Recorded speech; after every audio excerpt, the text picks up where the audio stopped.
எல்லாருக்கும் வணக்கம். உங்களுக்காக சொல்லிட்டு என்னுடைய பெயர் இந்து. எல்லாரும் நல்ல உடல் நலத்துடனும் மனமகிழ்ச்சியுடனும் இருக்கணும். வாங்க நாம இன்னைக்கு சிந்தனை பெட்டகத்துல துரிதம் துயரம் கதையினுடைய 4வது பாகத்தை பார்க்கலாம். அந்த குடோனுக்குள்ள 3 பேரு தடதடன்னு வராங்க. வண்டி விட்டு இறங்குனவங்க அந்த கதவை திறந்துட்டு உள்ள போய் அந்த பெரிய வெரண்டால நிக்கிறாங்க. கையில 2 பார்சல் இருக்குது. இந்தாடா, கொண்டே அவனுக்கு கொடுத்துட்டு வா. கூட இருந்த ஒருத்தங்கிட்ட சொல்ல அவன் ஒரு பார்சலை வாங்கிட்டு அவன் நவிலன் இருக்கக்கூடிய ரூமை நோக்கி நடக்க ஆரம்பிக்கிறான். வந்துட்டு இருந்தவன் அங்க இருக்கக்கூடிய டேபிள் மேல இருக்கிற நவிலனுடைய பேக்கை ஒரு வாட்டி பார்த்துட்டு அது எதர்ச்சியா கிராஸ் பண்ணி வந்து கதவை திறக்கிறான். செவுத்த விரைச்சு விரைச்சு பார்த்துட்டு இருக்கக்கூடிய நவிலன் கிட்ட வந்து, இந்தா சாப்பிடு. எனக்கு வேண்டாம். சாப்பிடு, இதெல்லாம் ஒன்றும் கலக்கல. உன்னை கொல்லணுங்கிறதுல எங்களுக்கு ஐடியா கிடையவே கிடையாது. விட்டுருவோம், இன்னும் பொறுத்துக்கோ, கொஞ்ச நாள் தான். இந்தா சாப்பிடு சொல்லிட்டு அவன் அந்த சாப்பாட்டு பையன் நவிலன் பக்கம் வச்சுட்டு திரும்பிட்டு போலான்னு நினைச்சவன் டக்குன்னு திரும்பி, என்ன சாப்பிடு, எனக்கு தெரியும், நீ போ சொல்லிட்டு அவன் மறுபடியும் வெளியில போக மறுபடியும் அந்த பேக் கண்ணில் படுது. அவனோட பேக் தானே அப்படின்னு சொல்லிட்டு எடுத்து என்னன்னு தெரியல அந்த பேக் எதர்ச்சியா பார்க்க உள்ளுக்குள்ள அவன் பார்க்கறான். அங்க மொபைலை காணாம். எல்லாத்தையும் செக் பண்ணி பார்த்துட்டு வேகமா உள்ள வந்தவ, உன் பேக்ல இந்த மொபைல் எங்க? எனக்கு என்ன தெரியும், எனக்குலாம் எதுவுமே தெரியாது, பொய் சொல்லாத. என்னமோ மனசுக்குள்ள அந்த பேக்கை பாருன்னு தோணுச்சு, அதனாலதான் அதை பார்த்தேன். ஆனா அதுக்குள்ள உன்னுடைய மொபைலை காணாம், என்னன்னு சொல்லு. அவன் கேட்டுட்டு இருக்கும் போதே வெளியில இருந்த 2 பேரு கையில் இருக்கக்கூடிய கவரை வச்சுட்டு நடந்து வராங்க. உள்ள வந்த 2 பேரும் அங்க பேசிட்டு இருக்கிறவனை பார்த்து, என்னடா இந்த பேக் என்னமோ எதர்ச்சியா என் கண்ணில் பட்டுச்சு, இங்க வச்சிருந்தோம்னா அவன் எடுத்துக்குவானோன்னு தோணிட்டு இதில் இருக்கல என்னன்னு பார்க்கலான்னு பார்த்தேன். உள்ள இருந்த அவனோட போனை காணாம். அது மட்டும் இல்ல, இன்னும் 2-3 பொருளை காணாம். பாருங்களேன். சொல்லி கொடுக்க அவங்க கவனம் எல்லாம் ஃபோனில் தான் இருந்துச்சு. அதுக்கப்புறம் நவிலனை எழுப்பி நிற்க வச்சு அவனோட ஃபேன் பாக்கெட்லேருந்து எல்லாமே ஃபுல்லாக செக் பண்ண ஆரம்பிக்கிறாங்க. ஆனால் நவிலன் கிட்ட அந்த ஃபோன் கிடையாது. எல்லாத்தையும் தேடி பார்த்தவங்க, உண்மை சொல்கிறா, எங்கேன்னு சொல்லு. எனக்கு என்ன தெரியும், எனக்கெல்லாம் ஒன்றும் தெரியாது. நான் இந்த ரூமை விட்டு வெளியில் வரவே கிடையாது. நான் இங்கே தான் இருக்கேன், அப்புறம் எப்படி எனக்கு தெரியும்? யோசிச்சு பார்த்துட்டு 3 பேர் எதுவுமே பேசாமல் வெளியில் போகிறாங்க. அதில் மீதி 2 பேர்த்துக்கிட்ட, இது சரிப்பட்டு வராதுடா, இவனை எதுவுமே பண்ண வேண்டான்னு அண்ணன் சொன்னங்காட்டி தான் நான் அமைதியை விட்டு வைக்கிறேன்.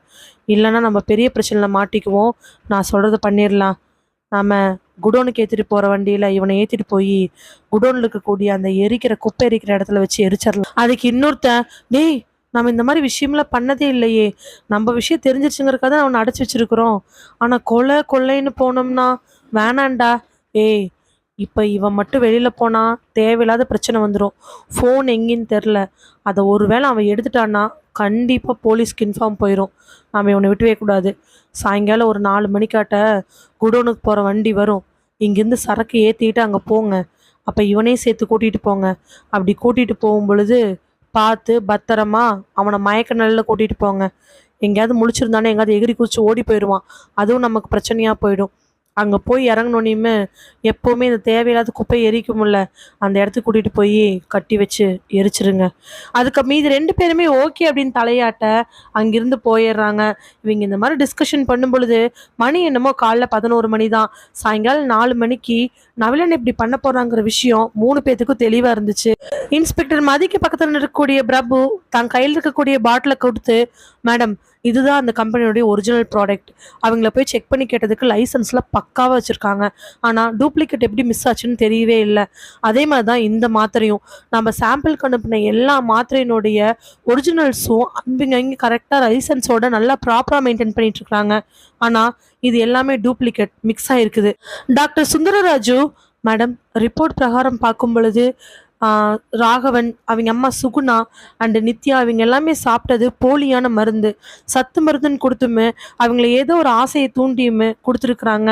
அவங்களும் நம்பி வாங்கி சாப்பிட்ருக்குறாங்க. அப்படி அவங்க கையில் கிடச்சிருந்துருக்குது. ஸோ என்ன சொல்ல வரீங்க? ஒரு நார்மலாக இருக்கக்கூடிய ஒரு கம்பெனியினுடைய ப்ராடக்ட்டு போலியாக மிக்ஸ் ஆகிருக்கு. எப்படி மிளகுல பப்பாளி பழம் விதை கலக்கிறாங்களே அந்த மாதிரி, அப்படி தானே பிரபு? அதுக்கு எஸ் மேடம், கரெக்டாக சொன்னீங்க.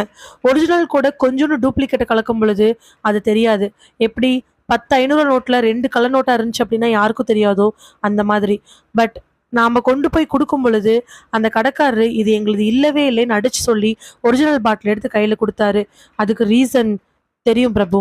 அதுக்கு ரீசன் அந்த பாட்டில்ல கீழே எழுதியிருக்கக்கூடிய ஒரு லைன். அதை நல்லா ஜூம் பண்ணி ஒரு லென்ஸ் வச்சு பார்த்தோம் அப்படின்னா அந்த ப்ராடக்ட் ஒரிஜினல் கிடையாது, இதனால வரக்கூடிய சைடு எஃபெக்ட்க்கு கம்பெனி பொறுப்பில்லைங்கிற மாதிரி எழுதியிருக்கு. ஆனால் ஒரிஜினல் ப்ராடக்ட்ல அப்படி கிடையாது. அவங்க எழுதியிருக்கக்கூடிய அந்த வேர்டு ரொம்ப ரொம்ப துல்லியமா சின்னதா இருக்கு. நல்லா ஒரு லென்ஸ் வச்சு ஒத்து பார்த்தா தான் தெரியும். அப்படி இருக்கக்கூடியது அரிசியில பேர் எழுதுனாங்கன்னா எப்படி இருக்குமோ அதை விட ரொம்ப சின்னதா வார்னிங் கொடுத்துருக்காங்க. நாளைக்கு கேஸ் ஏதாவது வந்துச்சு அப்படின்னா எஸ்கேப் ஆயிடலாம் அப்படின்னு. மதி உடனே இதை நான் நேத்தே பார்த்தேன், டாக்டர் கிட்ட சொன்னேன், அவரும் வெரிஃபை பண்ணாரு. பட் இந்த போலி மருந்துகளை எப்படி கலக்குதுன்னு நம்ம கண்டுபிடிக்கணும் மேடம். ஆல்ரெடி சுகுணா, அதாவது ராகவனோட அம்மா மூலமா ராகவன் எங்கிருந்து மருந்து வாங்கினாருன்னு கேட்டோம். ஒரு மெடிக்கல் ஷாப்ல இருந்து தான் வாங்கியிருக்காங்க. அந்த மெடிக்கல் ஷாப்க்கு மருந்து கொண்டாந்து கொடுக்கக்கூடிய மெடிக்கல் ரெப்ரசன்டேட்டிவோட நம்பர் நாங்கள் வாங்கி வச்சிருக்கோம். அவரை காண்டாக்ட் பண்ணி பேசினதுக்கு அவர் ஒரு கம்பெனிலேருந்து தான் எல்லாமே வாங்குறேன்னு சொல்றாரு. நாங்கள் அந்த கம்பெனியை போய் மீட் பண்ணலான்னு இருக்கோம் மேடம். அங்கே போனால் நமக்கு ஏதாவது ஐடியா கிடைக்கும். பிரபு, எனக்கு புரியுது, ஆனால் இதை நீங்கள் டிலே பண்ணக்கூடாது இல்லையா? நீங்கள் இந்த இன்ஃபர்மேஷன் கேட்கறது உங்களை நேராக வந்து பார்க்கலான்னு வந்தேன். மற்றபடி நாங்கள் போயிருப்போம் மேடம். ஓகே பிரபு, போங்க. அந்த கம்பெனிக்கு போய் அங்கே ஒர்க் பண்ணக்கூடிய எல்லா மெடிக்கல் எக்ஸிக்யூட்டிவுமே எங்கெங்கே மருந்து சப்ளை பண்ணுறாங்க, அவங்க சப்ளை பண்ணுறதுக்கு முன்னாடி மருந்து எந்தெந்த கம்பெனிலேருந்து எடுத்தாங்க, எல்லா கம்ப்ளீட் டீட்டெயிலையும் வாங்குங்க. அதில் போலியானவங்க கண்டிப்பாக சிக்குவாங்க. இல்லை இந்த மாதிரி ஆல்ரெடி ப்ராப்ளம் ஃபேஸ் பண்ண யாராவது சிக்குவாங்க. அப்படி கிடைச்சாங்கன்னா இமிடியேட்டாக கான்டாக்ட் பண்ணுங்க. ஓகே மேடம்னு சொன்ன பிரபு அங்கிருந்து சல்யூட் போட்டுட்டு கிளம்பி போயிடுறாரு. ஒரு கான்ஸ்டபிள் கூட டாக்டரை பார்த்த இன்ஸ்பெக்டர் மாதிரி, டாக்டர் நீங்கள் ஒரு ஃபேவர் பண்ணணும். சொல்லுங்க மேடம், எதுவாக இருந்தாலும் நான் பண்ணுறேன். இந்த கேஸில் குற்றவாளி யாருன்னு கண்டுபிடிக்கிறதுக்கு நான் நிச்சயமாக ஹெல்ப் பண்ணுவேன். டாக்டர், உங்களுக்கு தெரிஞ்ச ஹாஸ்பிட்டல்ஸ் இந்த ஏரியாவில் இருக்கக்கூடிய எல்லா பக்கத்துலேயும் இந்த மாதிரி ஏதாவது கேஸ் வந்துச்சா, இல்லை இனிமேல் இந்த மாதிரி சந்தேகப்படக்கூடிய கேஸ் ஏதாவது வருமானு பார்த்து மானிட்டர் பண்ணி சொல்லுங்க. அவங்க மூலமா நமக்கு ஏதாவது க்ளூ கிடைச்சா கூட பெனிஃபிட் தானே. ஷியோர் மேடம், நிச்சயமா நான் சொல்றேன். இன்ஸ்பெக்டர் மாதிரி டக்குன்னு தான் ஃபோனை எடுத்து யாருக்கோ காண்டாக்ட் பண்ணி செக் போஸ்ட்ல இருக்கக்கூடிய இடத்தையெல்லாம் அலர்ட் பண்ணுங்க. லாரி ஏதாவது பல்கா வந்தாலோ இல்லை லோட் ஏற்றிட்டு வந்தாலோ இமீடியட்டா நிறுத்துங்க. லாரி தானே அப்படிங்கிறதுக்காக சாதாரணமா நினைக்க வேண்டாம். சின்ன வண்டியிலிருந்து பெரிய வண்டி வரைக்கும் ஒரு பல்கான ஏதாவது விஷயத்தை தூக்கிட்டு போனாங்கனாலோ இல்லை சந்தேகப்படுற மாதிரி ஆட்கள் இருந்தாலோ பிடிச்சு கண்டிப்பா அவங்க என்னன்னு விசாரிங்க. கலப்படம் செய்யப்படக்கூடிய மருந்து எப்ப வேணாலும் எங்க வேணாலும் செய்யலாம். அதனால டிஸ்ட்ரிக்ட்ல இருக்கக்கூடிய முக்கியமான இடங்கள்ல பல்கா யாராவது ஏதாவது பார்சல் கொண்டு போனாங்கனாலோ இல்ல லாரி ஏதாவது வண்டி போச்சு அப்படின்னாலோ இமிடியேட்டா பார்த்து அவங்கள ஸ்டாப் பண்ணி என்னன்னு விசாரிங்க. யார்கிட்டயும் ஃபோன் பண்ணி சொல்ல அவங்களும் ஓகேன்னு சொல்றாங்க. இப்போ அந்த டிஸ்ட்ரிக்ட்ல இருக்கக்கூடிய எல்லா இடத்துலயுமே போலீஸ் பாதுகாப்பு போடப்படுது. அதிகமான யாரும் வண்டிகளை சரக்கோட எடுத்துட்டு போக கூடாதுங்கிறதான் இப்ப இருக்கக்கூடிய ஒரே விஷயம். ஏன்னா கலப்படம் செய்யப்படக்கூடிய மருந்துகள் ஏதாவது ஒரு வகையில பல்கா தான் எடுத்துட்டு போகணும். அதை பிடிச்சிட்டோம் அப்படின்னா எந்த பிரச்சனையும் இல்லை. ஒருவேளை இந்த வழியில அவங்க கிடைச்சாலும் கிடைக்கலாங்கிற ஒரு எண்ணம் தான். மதி அதை சொல்லிட்டு அங்கிருந்து எந்திரிச்சு தனக்கு தெரிஞ்ச என்கொயரி பண்ணக்கூடிய ஒரு மெடிக்கல் எக்ஸிக்யூட்டிவ் பாக்குறதுக்காக போறாங்க. அவங்க மூலமா ஏதாவது க்ளூ கிடைக்காதாங்கிற ஒரு எண்ணத்துல மதி அவங்கள நோக்கி போறாங்க. தன்னோட கையில ஒரு சின்ன பைய வச்சுக்கிட்டு அந்த ரோட்ல நடந்து வந்துட்டு இருக்கிறான் மோகன். மோகன் தான் பேண்ட் பாக்கெட்ல இருக்கக்கூடிய போனை தொட்டு தொட்டு பார்த்துட்டு வரான். அவன் மனசுக்குள்ள இருக்கக்கூடிய ஒரே எண்ணம், எப்பவுமே அவன் தான் எங்காவது போனு அது இதுன்னு எடுப்பான். எடுத்துக்கொண்டு போய் தனக்கு தெரிஞ்ச ஒரு கடையில கொடுத்து அதை வித்து காசாக்கிக்குவான். இவனுக்கு காது கேட்காது வாய் பேசாதுங்கிறதுனால இவனை பரிதாபப்பட்டு அவனுக்கு காசும் கொடுப்பாங்க. அதுக்கப்புறம் அந்த போன் அவங்க என்ன பண்றாங்கிறது இவனுக்கு விஷயம் கிடையாது. வழக்கமா அவன் போன் மட்டும் இல்லாம இன்னும் ஒரு சில பொருட்களையும் யாருக்கும் தெரியாம எடுத்து வித்து காசு பண்றவன் தான். இன்னைக்கு நவிலன் தானாவே அந்த போனை கொண்டாந்து மோகன் கிட்ட கொடுக்க அவனுக்கு ரொம்ப குஷி ஆயிடுச்சு. அதனாலதான் அங்க எதுவுமே பேசாம பேண்ட் பாக்கெட்ல இருக்கக்கூடிய போனை இறுக்கமா பிடிச்சுக்கிட்டு ரோட்ல நடக்க ஆரம்பிக்கிறான். இப்ப அவன் மனசுக்குள்ள இருக்கக்கூடிய எண்ணம், வேக வேகமா ஓடி போய் வழக்கமா எப்பவுமே ஒருத்தட்ட விப்பமே அவர்கிட்ட கொடுத்து காசு பண்ணிட்டு நைட்டு சரக்குக்கு ரெடி பண்ணிடும்னு நினைச்சுக்கிட்டு போயிட்டு இருக்கிறான். அவன் போயிட்டு இருக்கும் பொழுது தூரத்துல போலீஸ் ஜீப் ஒண்ணு தெரிய அங்கிருந்து 4 போலீஸ் வெளியில நின்றுட்டு இருக்கிறாங்க. முதல்ல தயங்குறான், ஒருவேளை போய் பிடிச்சிட்டாங்கன்னா அவங்களுக்கு எப்படி தெரியும் நம்ம கிட்ட போன் இருக்கு அப்படின்னு. ஒருவேளை அப்படியே இருந்தாலுமே நாம இந்த போன் நம்மளுதுன்னு சொல்லிடலாமே, நமக்கு தான் வாய் பேசாது காதும் கேட்க வராது. ஆக்சுவலா நமக்கு இப்படி ஆச்சுன்னு சொன்னோம்னா போலீஸ் கண்டிப்பா பரிதாபப்படுவாங்கன்னு நினைச்சுக்கிட்டு அந்த ரோட்டு வழியா நடக்க ஆரம்பிக்கிறான். சாயங்காலம் ஒரு 3:45 4 மணி இருக்கும். அந்த நவிலன் இருக்கக்கூடிய ரூம் கதவு திறக்கப்படுது. நல்லா பல்கா ஒரு ஆளு கதவை திறந்து எந்திரி அப்படிங்கிற ஒரு வார்த்தை சொல்ல நவிலன் எந்திரிச்சு நிக்கிறான். எதுக்குன்னு தெரியல. வா அப்படின்னு கூப்பிட அவன் ரொம்ப உற்சாகமா வெளியில வரான். எங்க போறோம், எங்க போறோன்னு சொல்லுங்க. நான் போலாமா? நான் உங்க விஷயத்த பத்தி வெளில யார்ட்டையும் சொல்ல மாட்டேன். நான் போலாமா? போலா வா. ரொம்ப தேங்க்ஸ்ங்க. நவிலன் சொல்லிட்டு வேக வேகமா 2 எட்டு எடுத்து வைக்கவே அந்த ஆளு நவிலனுடைய சட்டை பிடிச்சு பின்னாடி இழுத்து, நீயாலாம் போக முடியாது. நாங்களா ஒரு இடத்துல கொண்டு போய் விடுறோம். அப்புறம் நீ ஒரேடியா போய்க்கலாம். புரியல. வா, நாங்களே வண்டியில கொண்டு போய் கண்காணாத இடத்துல விடுறோம். இந்த இடம் தெரிஞ்சுட்டா திருப்பி நீ வந்துருவியல்ல. இல்லங்க, அப்பெல்லாம் நான் பண்ண மாட்டேன். எனக்கு எதுவுமே வேண்டாங்க. காணாம போன என் ஃபோனு, என் பர்ஸ் எதுவுமே வேண்டாம். என்ன விட்டீங்கன்னா போதுங்க. சரி சரி வா. நவலனோட சட்டையை பிடிச்சுக்கிட்டே கூட்டிட்டு வந்து ஒரு லாரிக்கு பக்கத்துல நிக்க வைக்கிறாங்க. சரக்கேத்தக்கூடிய லாரி. அந்த லாரியில ஏற சொல்றாங்க. நவிலனுக்கு ஒரே தயக்கம். இல்லைங்க, நான் நடந்தே போய்க்கிறேன். நான் ரூட்லாம் எனக்கு கண்டுபிடிக்கிற அளவுக்கு பெருசா இந்த இடம் எனக்கு தெரியாது. தெரியாம வந்து நான் இடத்துல மாட்டிக்கிட்டேன். நான் போயிடுறேங்க. போலாம் போலாம். எப்படி எங்களை தேடி கண்டுபிடிச்சு வந்தியோ அந்த மாதிரிலாம் நீயா போக முடியாது. நாங்க ஒரு குறிப்பிட்ட இடத்துல கொண்டு போய் விடுறோம். ஏறி உட்காரு. அவன் சொன்னதுக்கு அப்புறமா நவிலனுக்கு ஒரே தயக்கம். எப்படி இவங்க கூட போறது அப்படின்னு. ஆனா வேற வழி இல்லாம ரொம்ப வற்புறுத்தலுக்கு அப்புறமா அந்த ஆள் கூட லாரியில முன்னாடி பக்கம் ஏறி உட்கார்றான் நவிலன். நவிலனோட மனசுலாம் படபடப்பா இருக்குது. நம்மள ஒருவேளை கொண்டு போய் தூரமா இறக்கி விட்டுருவாங்களோ. இறக்கி விட்டாங்கன்னா ஒரே ஓட்டம். ஓடி போய் போலீஸ்ல இன்ஃபார்ம் பண்ணிடலாங்கிற எண்ணம் அவன் மனசுக்குள்ள இருந்துகிட்டே இருந்துச்சு. ஃபோன் போனா கூட பரவாயில்ல, ஏதாவது அடையாளத்தை வச்சு கண்டுபிடிச்சுக்கலாம். அவனோட எண்ணங்கள் இப்ப அவனை விடுவாங்க அப்படிங்கிற எண்ணம் தான். ஆனா அவனை கொலை பண்றதுக்காக தான் கூட்டிட்டு போறாங்கிற விஷயம் அவனுக்கு தெரியவே இல்லை. ஒரு மெடிக்கல்ல சீஃபா இருக்கக்கூடியவருக்கு முன்னாடி உட்காந்துட்டு இருக்காங்க இன்ஸ்பெக்டர் மதி. மதி கையில வச்சிருக்கக்கூடிய மாத்திரை அவர்கிட்ட கொடுக்க, அவர் வாங்கி ஒரு கையில மாத்திரையும் டானிக்கையும் பாக்குறாரு. பாத்திரோட கண்கள்ல அப்படி ஒரு ஆச்சரியம். என்ன மேடம் இதெல்லாம்? இப்படி போலியான மாத்திரைகள் இன்னும் உழவல்ல இருக்கா? ஆமா சார், இன்னும் உழவிட்டு தான் இருக்கு. நிறைய பக்கங்கள்ல யூஸ் பண்ணிட்டு தான் இருக்காங்க. அப்படிதான் 2 உயிர் பறி போயிருச்சு. டாக்டர் சுந்தரராஜ் சொன்ன பார்த்தீங்க இல்லைங்களா, ஐஎம்ஏ ஹாஸ்பிட்டலில் இருக்கக்கூடிய சீஃப், அவரு மூலமா தான் எனக்கு இந்த விஷயம் தெரிய வந்துச்சு. நான் சுத்தி முத்தி எல்லா பக்கம் விசாரிச்சுட்டு இருக்கேன். பலத்த பாதுகாப்பிலும் போடப்பட்டுட்டு இருக்கோம். இதெல்லாம் யார் பண்றாங்க, என்ன பண்றாங்க, உங்களுக்கு எந்த விதமான க்ளூவும் கிடையாது. உங்களுக்கு ஏதாவது தெரிஞ்சுன்னா சொல்லுங்க. ஏன்னா நீங்க ஆல்ரெடி இந்த ஃபீல்ட்ல இருக்கீங்க. இதுல இருக்கக்கூடிய போலியான விஷயங்கள் உங்களுக்கு நல்லாவே தெரியும். அதனாலதான் எனக்கு உங்க ஞாபகம் வந்து நான் வந்தேன். அவர் டக்குன்னு தன்னோட கண்ணாடி எடுத்து போட்டுக்கிட்டு அந்த பாட்டில் இருக்கக்கூடிய எல்லா விஷயங்களையும் படிச்சு பார்க்குறாரு. முழுசா படிச்சு பார்த்தவரு, மை காட், என்னாச்சு சார்?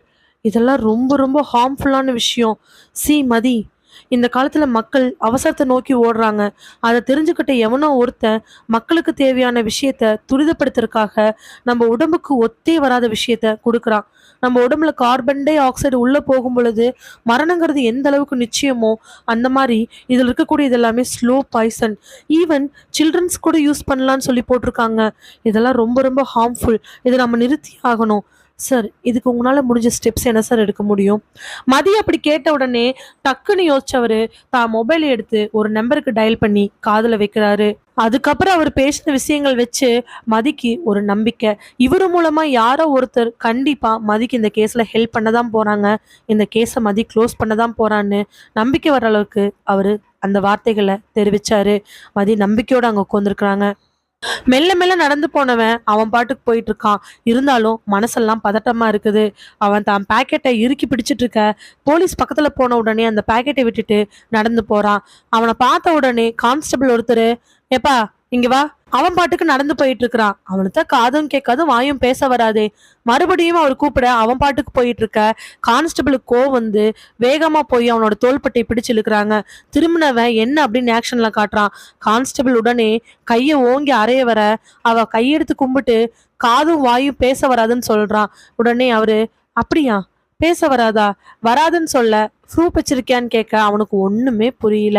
அவரு ஆக்ஷன்ல எவ்வளோ சொல்லி பார்க்க அவ எதுவுமே சொல்றது புரியாததுனால டக்குன்னு எஸ்ஐ பார்த்துட்டு, என்னாச்சு சார்? காது வாயும் பேச வராதுன்னு சொல்றான். அதனாலதான் சார், கூட்டிட்டு வாங்க. எஸ்ஐ கூட்டிட்டு வாங்கன்னு சொன்ன உடனே மோகனுக்கு அள்ளுட ஆரம்பிச்சிருச்சு. அவன் நான் போறேன் போறேன்னு 2 வாட்டி ஆக்ஷன் காட்ட கான்ஸ்டபிள் எஸ்ஐ கூப்பிட்டாரு. கூட்டு போலனா என் தலைதான் வெடிக்கும், வா முதல்ல சொல்லிட்டு அவரை கூட்டிட்டு போக அவனும் பயந்து பயந்து போறான். யார் நீ? சார், வாய் பேச வராதான், காது கேட்காதான். அப்படியா? ஆமான்னு அவன் தலையாட்ட. இப்ப மட்டும் அப்படியான்னு சொல்ற?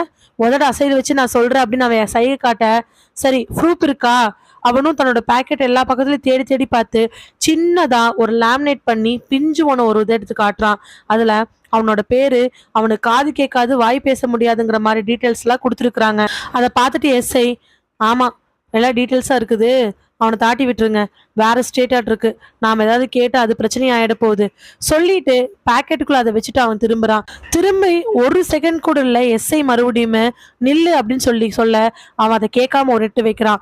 கான்ஸ்டபிள் உடனே கையை பிடிச்சு இழுக்க அவன் திரும்பி என்னன்னு செய்கையில கேட்கிறான்.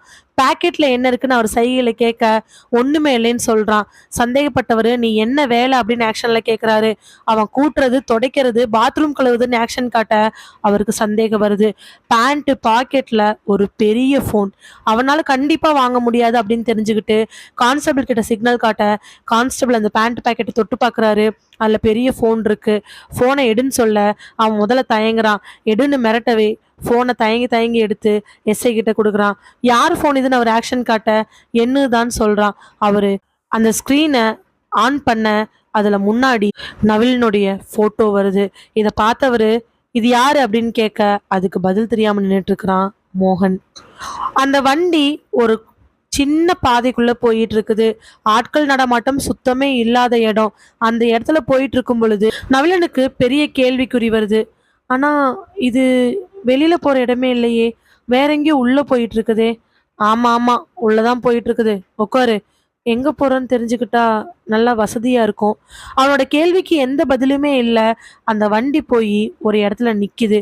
அந்த இடத்துல நின்று இறங்கின உடனே நவிலன் கீழே இறங்கி அந்த ஆளோட நிக்கிறான். லாரி மட்டும் உள்ள போக நவிலன் எங்கேன்னு கேட்க அந்த ஆள் பதில் சொல்லாம நவிலன் ஒரு இடத்துக்கு கூட்டிட்டு போறான். கிட்டத்தட்ட 1/2 கிலோமீட்டர் நடந்ததுக்கு அப்புறமா ஒரு இடத்துக்கு போய் நிக்க அந்த இடத்த பார்த்த உடனே நவிலனுக்கு நெஞ்செல்லாம் அடைச்சு போச்சு.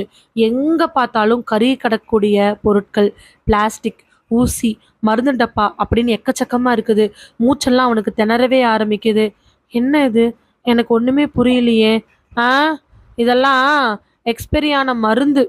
நாங்க முடிஞ்ச அளவுக்கு எல்லாத்தையுமே டிஸ்போஸ் பண்ணிட்டோம், அதாவது வித்துட்டோம். அதையும் மீறி எங்கேயுமே வாங்காத, இல்லை திரும்பி கிடைச்ச மருந்த எதுவுமே பண்ண முடியாது இல்லையா, அப்போ இந்த மாதிரி பண்ணுவோம். ஆனால் இந்த மாதிரி பண்ணிங்கன்னா என்விரான்மெண்ட் பாதிக்கப்படும் இல்லையா? ஆ அப்படின்னா இல்லை, சுற்றுச்சூழல் பாதிக்கப்படும் இல்லையா? மனுஷங்களோட உடம்பே நாங்கள் கவனிக்க மாட்டோம், சுற்றுச்சூழலாவது அதாவது எங்களுக்கு தேவை பணம் தான். ஆனால் என்ன எங்க நீங்கள் கூட்டிகிட்டு வந்திருக்கீங்க? அவன் கேட்ட உடனே அந்த ஆள் சிரிச்சுக்கிட்டே இந்த இடத்துல சும்மா இந்த மாதிரி பாட்டிலு, மருந்து, பேப்பரு இதெல்லாம் எரிச்சு ரொம்ப போர் அடிச்சிருச்சு, அதனாலதான் மனுஷனை எரிக்கலான்னு உன்னை கூட்டிட்டு வந்தோம். என்ன சொல்றீங்க? பதறி போனவன் அந்த ஆளை பார்த்து நிக்க, ஆமா வாடா சொல்லிட்டு அவனை பிடிச்சு ஒரு தள்ளு தள்ளுறான். அவன் அப்படியே தட்டு மாதிரி கீழே போய் விழுகிறான். கீழே விழுந்தவனை கை பிடிச்சு தூக்கி ஒரு இடத்துக்கு இழுத்துட்டு போறாங்க. அந்த ஆள் இழுத்துட்டு போக மரண பயத்தோட தட்டு தடுமாறி போயிட்டு இருக்கிறான் நவிலன்.